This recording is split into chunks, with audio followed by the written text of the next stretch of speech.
A day in a life ng isang stay-at-home mom bibilao ng Taguig. Sus, kung maka-a day in a life, akala mo naman talaga napakasipag na mag-upload ng long-form video niya. Pero dahil sinipag tayo ngayon, another day is another blessing para sa isang stay-at-home mom bibilao ng Taguig. At habang nagpe-prepare ako nitong ingredients para sa maha, ay isi-share ko na lang din sa inyo yung isang nag-message sa akin sa private message kung bakit hindi ako nag-share ng recipe dito sa online. Unang-una, gusto ko lang pong sabihin sa inyo na ako po ay graduate sa YouTube University and Facebook Culinary of Arts. So kung kayo po ay masipag-sipag na manood ng mga videos, ay napakarami na po nito. Mapa red up, blue up, and black up. Kung gusto po talaga natin, ay wag po tayong maging tamad, okay? Na lang po ang bahala kung paano nyo i-experiment yung mga recipe na ibinigay sa inyo para maging inyo talaga yung recipe na yun. At dahil natapos ko na ang maha, ay isusunod naman natin itong pansit bihon. At dahil time of sharing ngayon, ay isi-share ko po sa inyo na nung una ay hindi po talaga ako marunong magpansit bihon. Siguro kung ikaw ay pioneer na customer ng The Kitchenette on the Go, masasabi mo na oo, tama ako na hindi ako marunong magpansit kasi minsan matigas,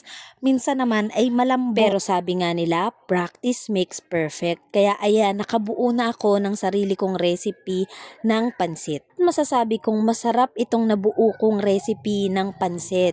Syempre luto ko to, alangan namang ilaglag ko, 'di ba? Kidding aside, masarap po talaga ito. At alam ito ng mga bumibili sa akin. Dahil pagluluto ang ating business ay isa sa pinaka-recommended ko ay magkaroon tayo ng isa pang ekstrang tangke ng gasol. Para kahit na naubusan tayo ng gas ay hindi tayo mangangarag na habulin yung oras ng delivery ng ating pa-order. At kagaya nga po ng sinabi ko dun sa ating mga previous na video na every time na humahawak ako ng pagkain ay naguhugas po talaga ako ng kamay. Hindi po talaga ako madalas nagagloves kasi feeling ko anytime ay pwedeng mahaluan ng plastic ang pagkain na ihahain namin sa inyo. I-prepare ko na rin dito ang lumpiang Shanghai at ang kasunod nito ay ang pansit palabok. Naku, dito sa palabok naalala ko ang dami ko ring trial and error. Pero dahil nga gusto ko yung ginagawa ko ay hala, nagluto ako ng nagluto hanggang sa eto, ma-perfect ko yung gusto kong texture and gusto kong lasa ng pansit palabok. Itong palabok na kasama sa package ay ordinary serving lang. Ang toppings niya lang ay itlog at chicharon na may konting gulay. Kasunod ko namang inihanda ay ang fried chicken at ang chicken fillet. Actually, bago lang itong chicken fillet sa aming menu, parang inilabas ko ito ay around September 2025. Mas na-enjoy kasi talaga ng mga bata ang chicken fillet compare sa fried chicken. Masarap din daw na pampulutan, sabi ng isang customer natin. Ang in-order nga sa atin ngayon ay chicken fillet, fried chicken,